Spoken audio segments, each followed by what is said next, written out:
ከቲክቶክ ቀጥታ ወደዚህ የመጣችው የኳስ አፍቃሪያን እንኳን ደህና መጣችሁ። ቲክቶክ ላይ ስለ ብሩኖ ፈርናንዴዝ 20ኛ አሲስት እና የኦንሪን እንዲሁም የደብሮይንን ታሪካዊ ሪከርድ እኩል ማድረጉን አንስተን ነበር። አሁን ወደ ሙሉ ዝርዝርና አስገራሚው የዩናይትድ አዲስ ታሪክ እንግባ። ቪዲዮን ከመጀመራችን በፊት ይህ አዲስ ቻናላችን ስለሆነ አሁኑኑ ሰብስክራይብ በማድረግ ቤተሰብ ሁኑ፣ የደወል ምልክቷንም ተጫኑ። ብሩኖ ፈርናንዴዝ ዛሬ ያደረጋት 20ኛ አሲስት የሊጉን ሪከርድ እኩል ማድረጓ ብቻ አይደለም ትልቅ ትርጉም ያላት፣ በማንቸስተር ዩናይትድ ታሪክ ውስጥ ለዓመታት ተይዞ የነበረውን የክለቡን ታላቅ አሻራ ቀይራለች።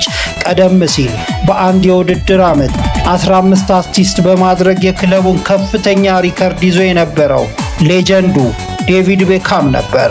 ብሩኖ ግን ይህንን ሪከርድ ሙሉ በሙሉ በመቀልበስ በዩናይትድ ታሪክ በአንድ የውድድር ዓመት 20 አሲስት ያደረገ የመጀመሪያው ተጫዋች በመሆን ስሙን በወርቅ ቀለም ጽፏል።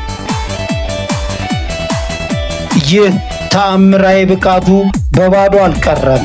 የዘንድሮውን የ2026 የውድድር ዘመን ሙሉ በሙሉ በበላይነት የመራው ብሩኖ በጋዜጠኞች ማህበር FWA የ2026 የዓመቱ ምርጥ ተጫዋች ፉትቦለር ኦፍ ዘ ይር ሽልማቱን በክብር ለማሸነፍ በቅቷል።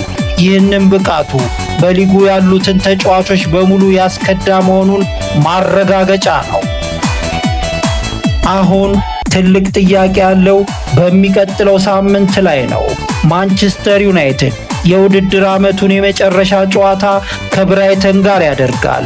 ብሩኖ ፈርናንዴዝ በዚህ ጨዋታ ላይ አንዲት ተጨማሪ አሲስት ብቻ ካደረገ የሆንሪንና የደብሮይንን 20 አሲስት በመሻገር በፕሪሚየር ሊጉ ታሪክ በአንድ የውድድር ዓመት 21 አሲስት ያደረገ የምንጊዜም ብቸኛው የሊጉ ንጉሥ ይሆናል። ታዲያ እናንተ ምን ታስባላችሁ? ብሩኖ በሚቀጥለው ሳምንት ይህንን ታሪክ ሰብሮ ብቸኛ ንጉሥ መሆን ይችላል ወይስ ሪከርዱ እዚህ ላይ ይቆማል? የእናንተን ግምት በኮሜንት መስጫው ላይ አስፍሩልኝ። ይህንን ቪዲዮ ላይክ ማድረጋችሁን እንዳትረሱ፣ ሌሎችንም አጋሩት። በሚቀጥለው የስፖርት መረጃ እስከምንገናኝ